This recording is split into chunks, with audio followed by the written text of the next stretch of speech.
So this is the lecture for Computer Concepts Module 4. It's the Operating Systems and File Management chapter of the book. And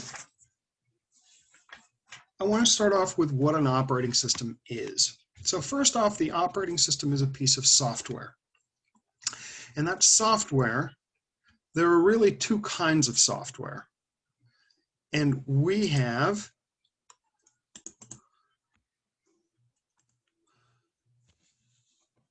application software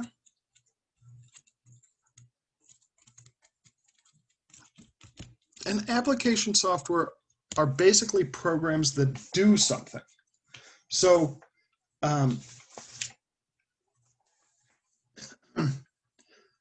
if you need to do your taxes, you need a program that'll let you do your taxes. That's a piece of application software. If you want to do photo editing, that's application software. It has an application. And so that's not what, that's the next module, by the way. Module 5 is about software and apps. So that's not what we're talking about. What we're talking about is system software.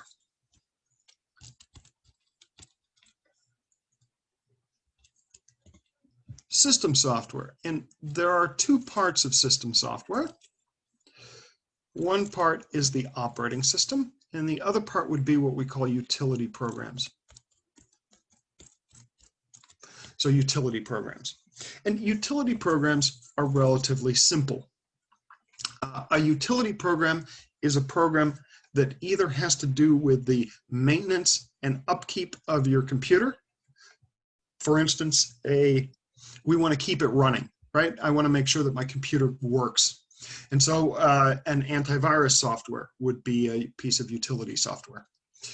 The uninstaller program that lets you uninstall applications from your computer, that is utility software.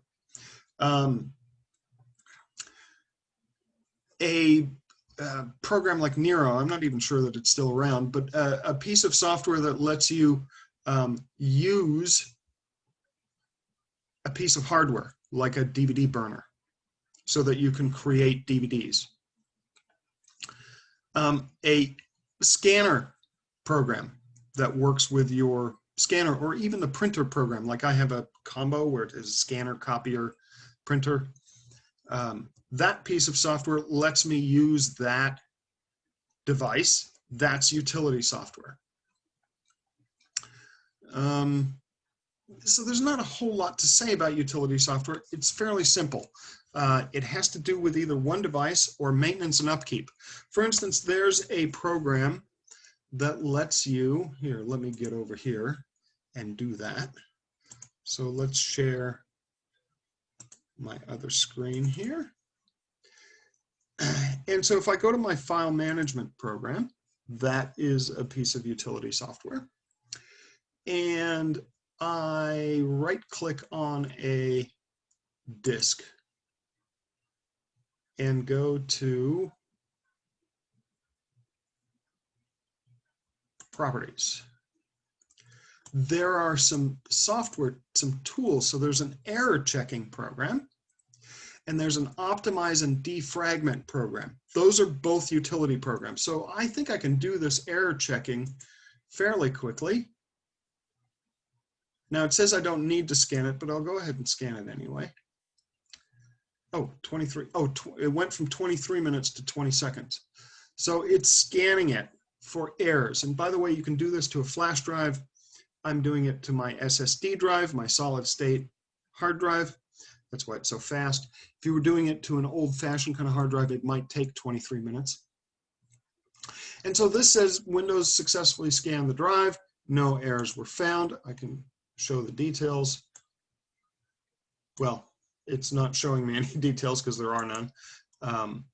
Let's close it. It's not responding. There we go. And so if there were errors, it would have asked me if I wanted to fix them, or it would have fixed them automatically.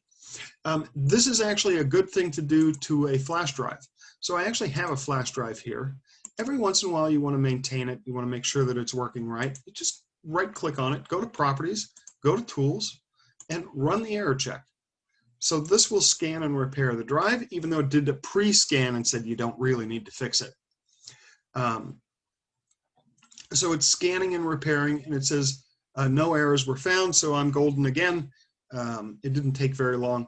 If you have a lot of errors, it takes longer. So that's a utility program. And basically it just has to do with maintaining and making your drives usable.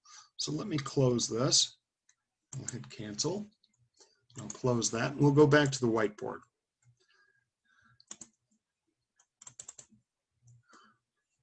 Oh, I didn't go back to the whiteboard. There we are.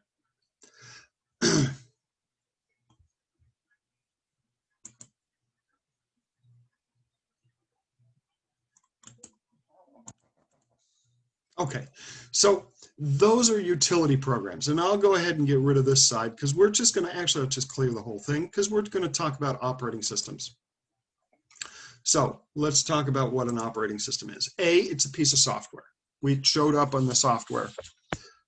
So B, it's the piece of software, so operating or OS, operating system, is the piece of software that dictates how we use the computer, for one. And two, it acts as an interface. So it acts as a go-between between us, we're the user. So we communicate with the operating system. And by the way, we get little dialog boxes and stuff. The operating system tries to communicate with us also. Let me get my phone out of my pocket. Next, the operating system will talk to the software that's installed on your computer. So the application programs and utility programs and any programs that are installed. So the software.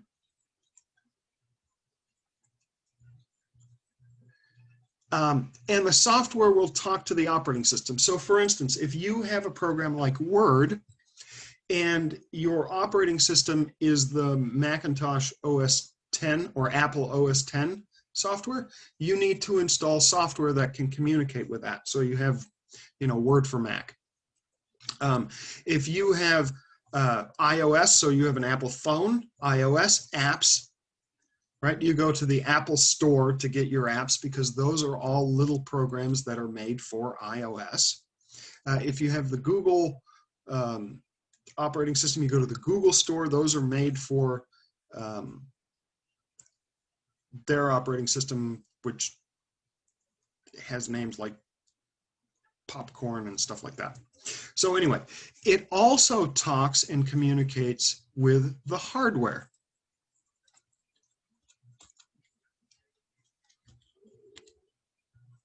And it goes back and forth. So all of this is a two-way street. So, for instance, a very simple thing, when we start the computer, right? We talked about this when we talked about RAM.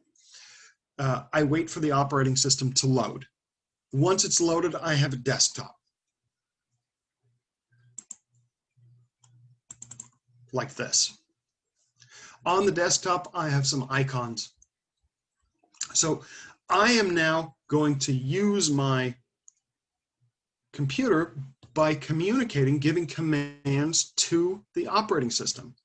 So I'm just going to I'm going to come down here. I'm going to go to my programs here. I'm going to scroll down to Microsoft Studio Express. Oh, that's Visual Studio. Let's see, Word I think is under, here's Word. So I will click on this. Now I'm still in the operating system. I'll click on it. And what happened is the operating system said, oh, you want to start Word. So it found where Word was saved on my hard drive and it loaded it.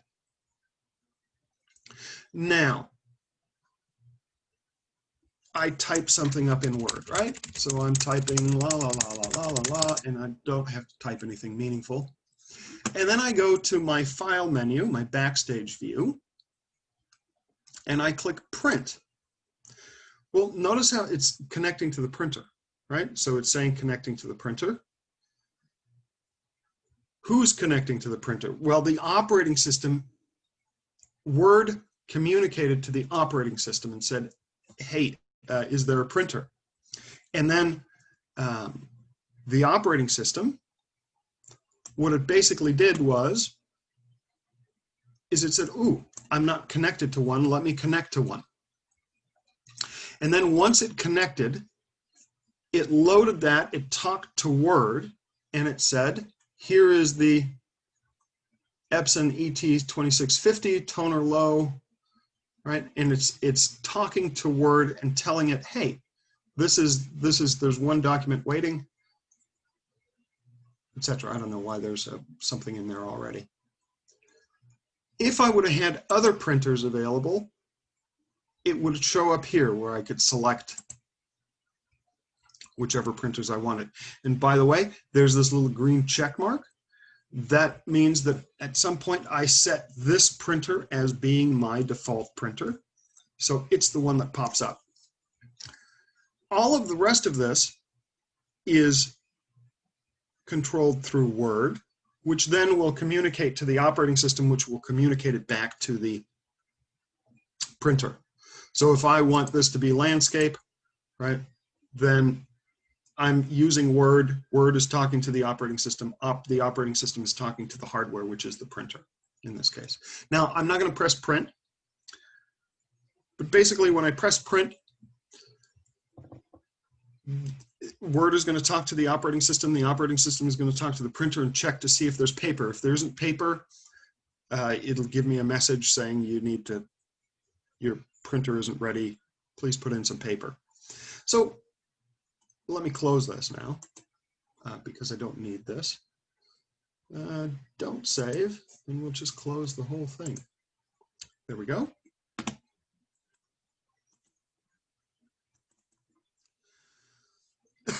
So that's illustrating how the operating system acts as the interface, the in-between thing between the software and the hardware, the user and the hardware, and the user and the software. So back and forth. The operating system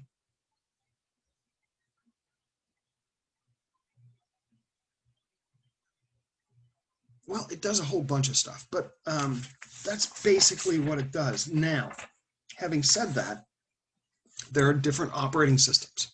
So here, let me clear my drawings here. So as far as operating systems go, the latest version of Windows, so it's Microsoft Windows,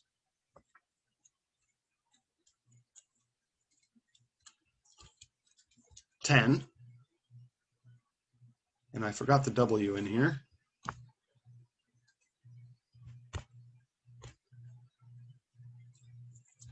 So it's Microsoft Windows 10. And by the way, this is a graphical user interface. So all of our modern, or most of our modern operating systems are what we call GUIs, graphical user interface. And we'll talk more about that in a minute. Macintosh has, they call their operating system OS, which stands for operating system. And I'm pretty sure they're at OS 10. So it's funny that we're both there.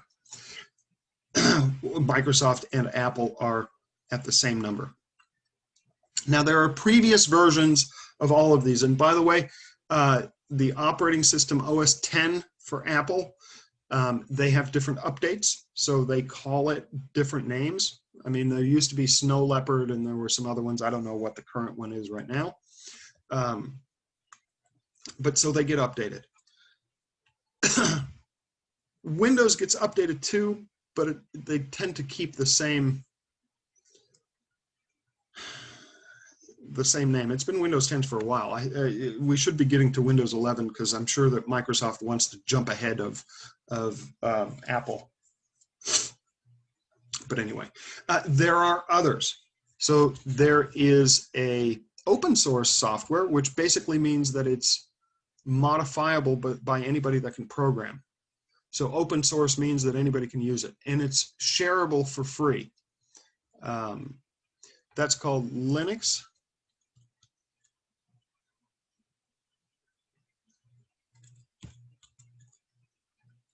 Then there's Chrome, the Chrome operating system, C-R-O-M-E. And then we have, and these are all operating systems for kind of our standard computers. Now, we do have operating systems for smartphones and tablets. The Apple one is iOS, and what's the other one? Android. That's it. I can never remember Android. So I was talking before, if you have an Android phone, like you have to go to the Android app place to get software for it. If you have an Apple phone, then you have to go to the Apple Store, and those applications are designed to work with iOS, which is the Apple operating system for their tablets and for their phones. Now, what do we have? Oh, by the way, the operating systems look different. So OS 10 and Windows 10 look different, but they also look the same. So both of them have desktops, so that's the kind of big screen, and you can put stuff on the desktop, although Microsoft tends to, not Microsoft, but Apple tends to put their programs down here. Now, this is obviously isn't an Apple computer, but we call this the taskbar in Windows. And the taskbar has a bunch of the programs that I can choose from, and it shows me which programs are running. So you can see that Firefox is running and Zoom is running, and that's it. There are also programs that are running in the background here, so they'll show up by icons. And then I have a search place, and then over here I have my home button, which basically the start button takes me to let me look at all of the programs that are installed on this computer, and I can run them all. I can also get into other things like the settings, and I can go into power off. So here I can do settings, and that takes me to lets me modify my computer. So for instance, and my operating system. So for instance, I can go to devices, I can click on printers and scanners, and I can remove this.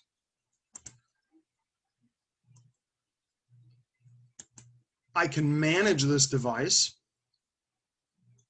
so I can set it as default. I can run a test page to see if it works. I can set my printing properties, etc. So I can just set this as the default and go back to my settings. And see here it says default. Now, let Windows manage my default printer basically says Windows will set your default printer to be the one you used most recently at your current location. So that means it's remembering what printer you used last, and then when you go in an application to print, it just picks that one automatically. And I can customize my mouse. For instance, select your primary button, so the one you double click on. Adjust the cursor size, so I can change the pointer to be bigger. See, now it's way bigger. I'm going to make mine a little bit bigger. Here we go. I'll put it to 2. I like that. I can change the cursor thickness. So, no, I don't want that. That's the cursor. That's the blinking, like the insertion point. Touch feedback. Change the pointer color so I can make it black.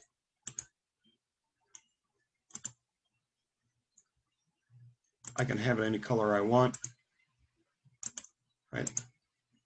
Maybe I'll do that, and maybe I'll make it smaller again. There we go. So I can change all of those things.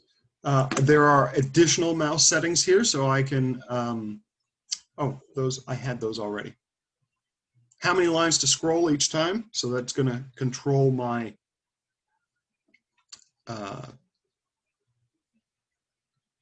scrolling wheel.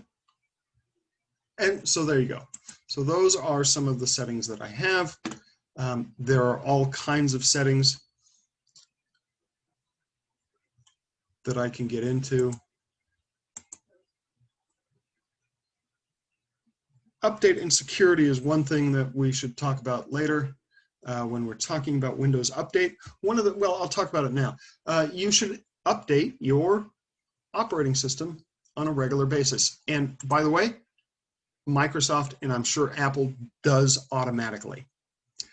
Now here it says there's pending, there's an update available, and it's pending. So it didn't do it automatically. So I'm going to do that later. I'm glad I checked. Let me close the settings and let me go back to my whiteboard. Okay, so by the way, a lot of people have problems or they don't like to update their computer operating systems.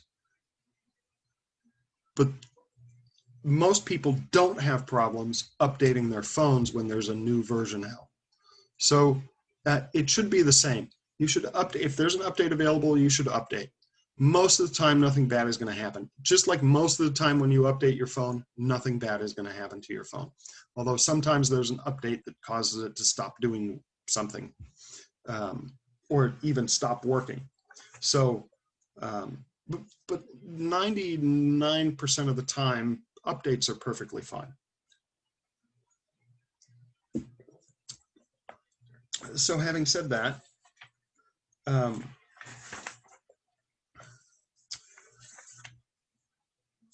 how about,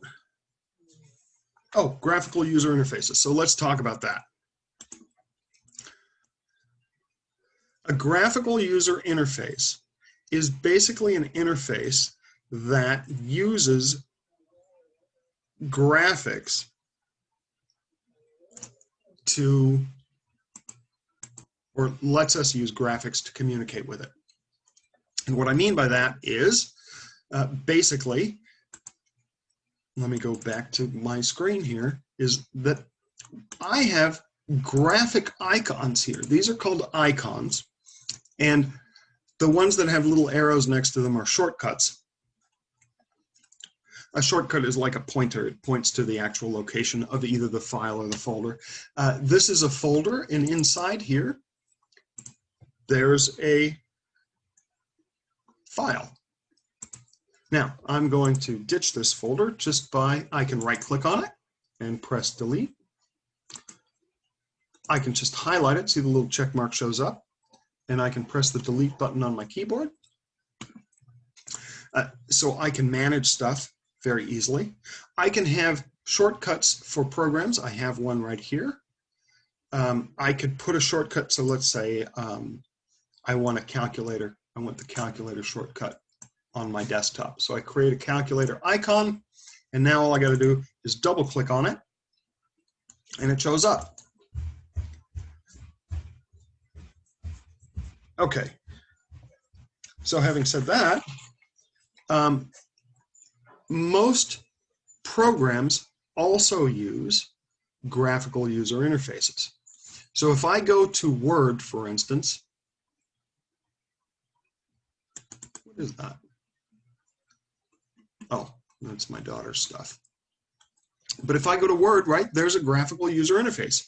We use this in Office all the time. They're buttons, they're little drop-down menus. I have little dialog boxes where I can select stuff. Right, I can even pick the color it's graphically represented. I'm going to hit cancel. So we don't use commands in a graphical user interface. And I'll show you what a command line interface would look like. And it would just be this, by the way. There wouldn't be any desktop or anything. This is what computers used to look like. They used to have a little, actually it used to be a C, and then you would type in a command, right? And so you'd type something in, and then it would do it. Oops. And this is actually a programming language shell, but right now you could type in dir and it would show you the directories that were on the hard drive. And you could type in, you know, cd, change directory, and do backslashes. And that's the way the computer worked. So in order to use it, you had to actually know the commands that you could enter, which is similar to what I did here. The print function, the print command, will put onto the screen whatever I type here. So that's what a command, and by the way, command line, DOS, Microsoft DOS, was a command line operating system. And basically what you had is you had a black screen. I don't know, can I get into it? If I do run, let's see, where do I get to run?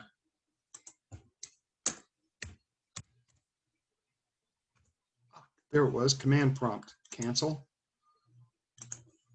So if I type in run, it says command prompt. This is what the computer used to look like. And I could type in a command, press enter, and that was my output. You used to have a black screen, and if you had a cool monitor, it would be amber colored or green instead of white like this one. And you could type in, and so you can see here are the directories that are under users pwatts. And so that's the directory command. And I could change the directory and I could copy stuff, but it's a real pain in the butt. Nobody wants to use a computer this way because you have to read the book that comes with the operating system and start learning the commands. So graphical user interfaces really changed the way people use a computer because they didn't have to learn how to use the computer. The first time that I used an Apple Macintosh, which had the first graphical user interface, the librarian told me how to start a program. There's an icon, double click on it. When you save a file, it shows up and it's an icon. If you want to print it, there was a printer icon on here. You would drag it onto the printer. I'm pretty sure you can still do that, actually. You can create a printer icon. And then it would print. There was a disk, a floppy disk icon, and you could drag it onto the floppy disk, and it would save the file to the floppy disk. So it took her 5 minutes. It was at community college, and it was in the library, and they had their first computer laboratory, and it took her 5 minutes to tell me how to write a paper and save it. And do I need a disk? Right, and there was a vending machine, or I think she might have sold the disks. So I gave her $1 or whatever it was, and she gave me a floppy disk, and I was good to go. So GUIs are easy to understand. Nobody reads a manual to figure out how to work the computer. You kind of sort of look at it, and if you know how to single click and double click and right click, right? Because there's always that right clicking thing where you get that drop down menu in Windows, not in Apple's OS. Because they single click, we double click. Now they do have some kind of right click thing, but there's only, they don't have, well, I don't want to say that because they've changed a little bit in the recently. So anyway, that's the operating system. That's a graphical user interface.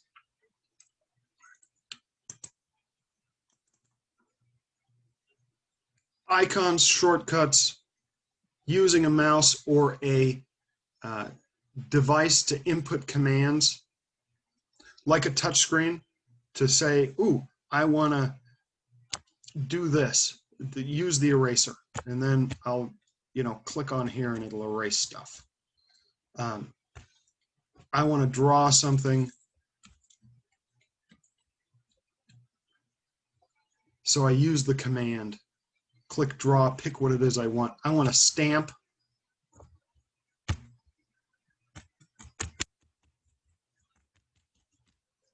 So I pick it.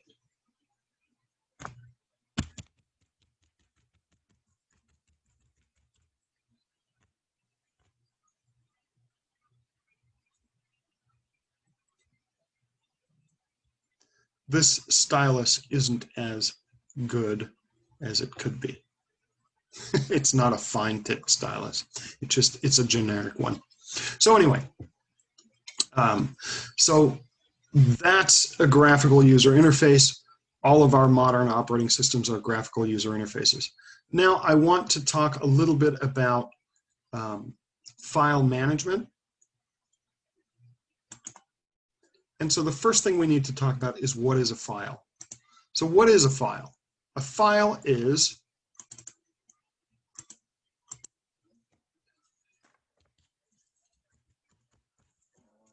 saved information.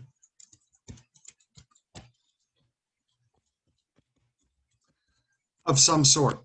And that information can consist of solely or in combination 4 things: text, video, audio, or graphics.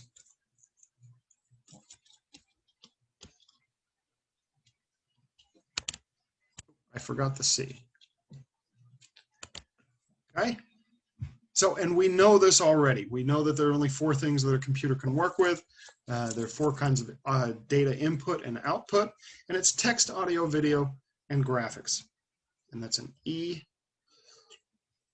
So, a file is saved information. And depending on how much information we're saving, we measure that by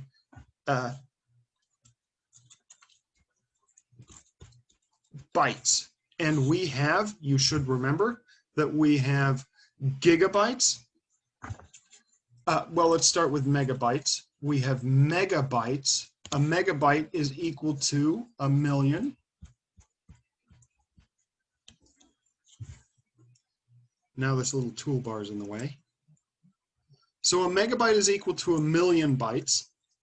A gigabyte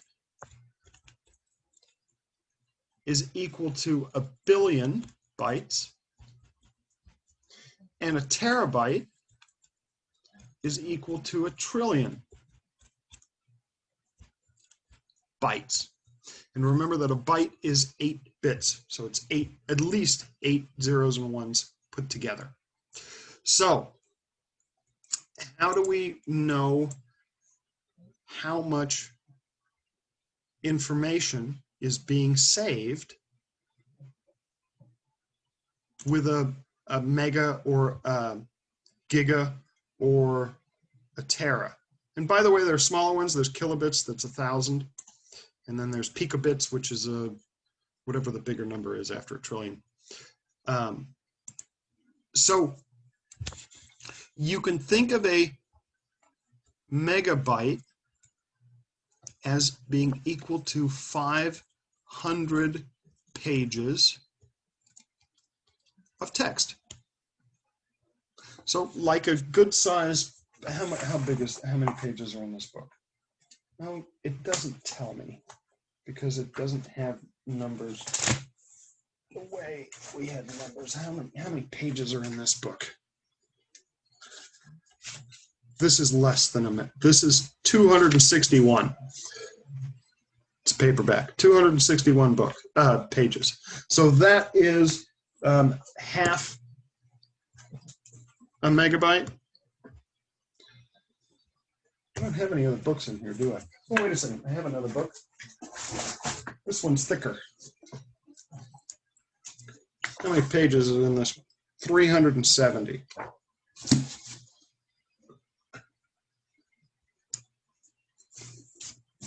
So that's less than a megabyte. So a megabyte's about 500 pages of text. Now, obviously, bigger pages can fit more text. right, than smaller pages. So it all depends. Our book probably has around 500 pages, I'm guessing. It's not numbered 1 through whatever. It's numbered by module. A gigabyte is, okay, so how many million do we need to make a billion? You need 1,000 million. You have 999 million, and then the next number is 1 billion. So basically all we have to do is multiply this by 1,000. So I say 500,000 pages of text. So that's 1,000 500-page books. So we can kind of wrap our head around that. Maybe a library has 1,000 books in it. Maybe it has more, but I'm sure that our library at Chafee probably has more than 1,000 books. I'd be surprised if it didn't. A small library may have 1,000 books or so. But then we can go to, so, you know, you could keep a small library. Then we go to terabytes. So a terabyte is 1,000 billion. So you go up to $999 billion, and then you say you have $1 trillion. That's the next number. So that's 1,000, 500,000 times 1,000. So all I have to do is add 3 zeros.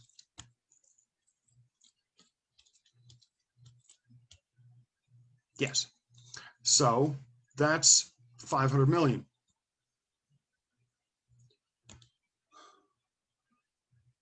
That's a lot of books.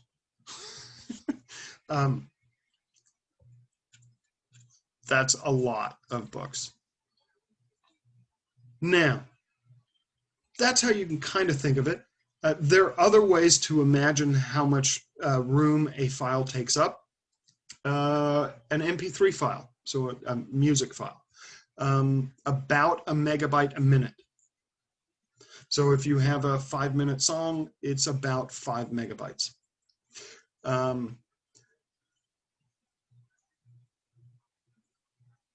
Pictures depend on the megapixels, so how much data that we're capturing.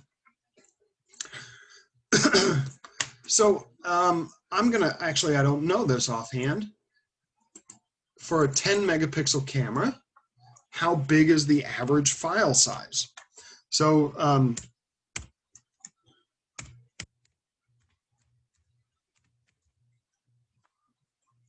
camera,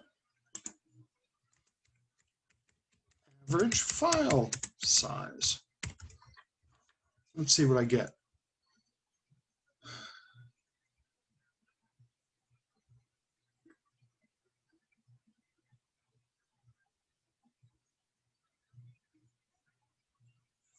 Okay.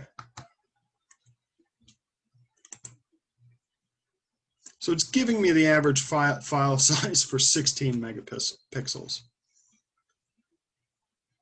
Or is it giving it to me?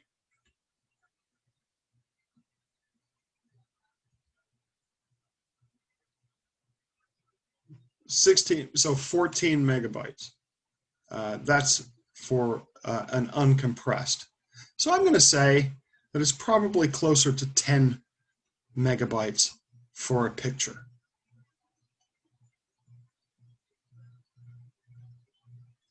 And for JPEGs, I would say somewhere between 5 and 8 for a 10 megapixel camera is probably pretty close. So one picture, 8 megabytes, sorry. Maybe 6, right? It depends. It varies on what you're taking a picture of and how much data it needs to capture. Again, a more colorful picture with more things in it. Like if you take a picture of green grass with nothing else, then the file size is going to be smaller because it doesn't need to use the capability of storing every color. You know, it's only shades of green. So that's going to be a smaller file size. But anyway, so what can we do with files? Actually, file management is fairly simple.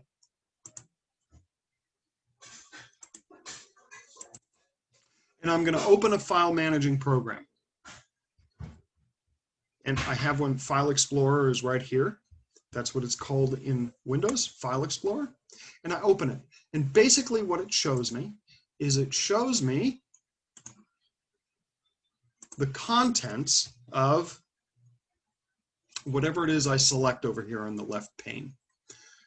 So here I have two drives. I have a USB drive and I have the hard drive.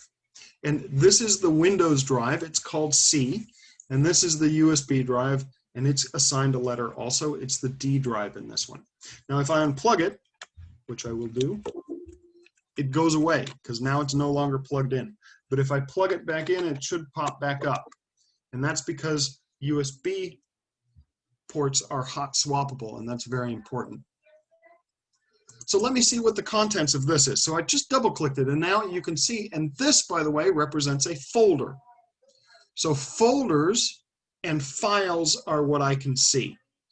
In this case, the first bits here are folders, and then I have some PDF files, and I have some zipped files here. St. Peter picture, what is that? And I have some pictures. Oh, that's a picture of St. Peter. It's painted on my uncle's wall. So this is a very early computer at Tandy by Radio Shack. 5,000 MC professional system. It's new for 1989, and it cost $8,500. It has a 20 megahertz Intel 386 microprocessor, 2 megabytes of RAM, and what kind of hard drive? OS2, that's a long time ago.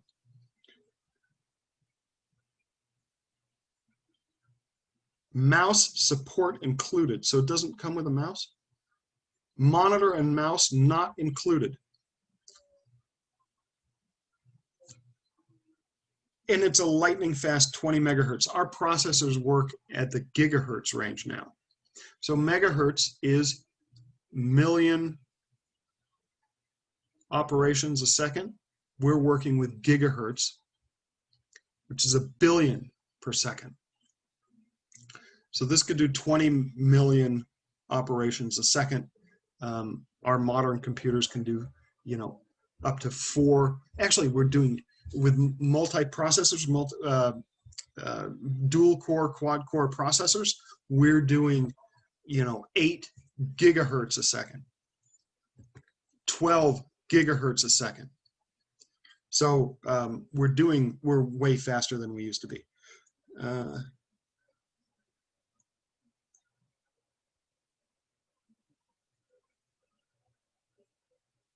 I'm not so sure there's a hard drive here. It says that there's cache memory, but I don't know if there's a hard drive. It does have a floppy disk drive. At least in the picture it does. But anyway, so you can see that I have some pictures and some things here. So I'll just show you that I can manage this. So what does management mean? Well, basically you can do a couple of things with file management. You can move a file from one place to the next. So I could take this JPEG here, and I could move it to a different, I could put it in a folder. So let's put it in the CIS1 files folder here. Poof. And it moved. So now if I double click on this to open this folder, I can see that there is my Tandy $8,499. I'm going to put it back. So I'm going to, actually now I'm copying it. I don't want to copy it. I want to move it. So I could move it. I moved it back to here. It's back. I could copy it, which means it makes a duplicate of it. And there's a couple of ways to do that. One, if you go from one drive to the next, it will always copy. So here it'll make a copy. So if I want to put this on my desktop, one way to do it would be to minimize the screen and drag it to the actual desktop, or I could just click on it and drag it to the desktop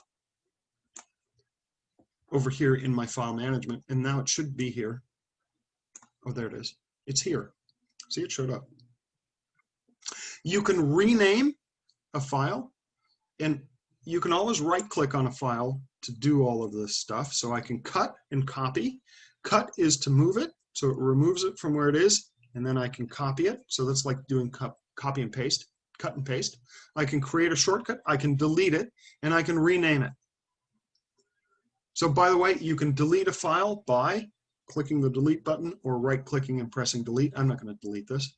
I can rename it by clicking on rename and change the name of the file so that it makes more sense. The other way to rename files is to click on it, to select it, and then click it again. Not double click, click, and then click on it. And now I can just type. I'm not going to because I don't want to change this. What's old one? Oh, that's another computer. Okay. So we can also create folders, delete folders, move folders. When you move a folder, by the way, all the contents moves with it. A folder is a place to put files. And by the way, see here I have Chafee, here I have my CSE 1100 folder, and within that folder there are files, and then there's another folder for the Zoom videos. So you can have nested folders.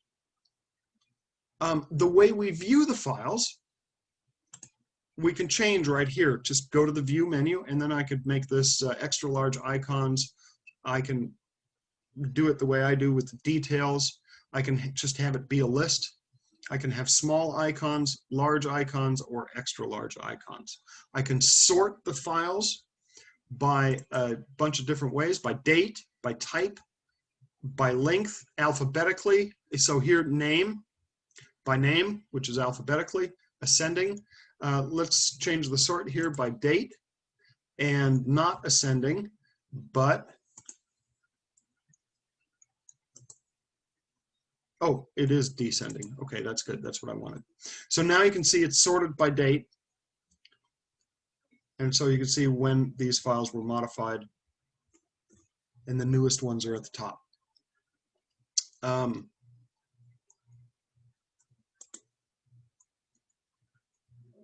Again, I have ribbons in Windows, just like I do in Word, where I can work with stuff. So here I can put up the home ribbon, and I can copy and paste and cut and move to and delete it and create a new folder and look at the history, select all, right? I can go to the share menu, and I can send it, I can make it a fax. I can burn it to a disk if I had a disk player. I could print it. I don't know why I can't print this. The printer is hooked up. And then I have the view menu, so those are where I can change that. Yeah, so there you go. I do have a file menu, and then it just opens a new window, or open a Windows PowerShell, etc. So I'm just going to go ahead and close that. And that's basically file management. Now, there's some other things that the book talks about that you should look at, but that's basically the lecture for this week. Now, next I will do a review for the test that's coming up, and we're going to start working on and talking about Microsoft Excel. So until then, I will stop sharing my screen, and I will see you guys later.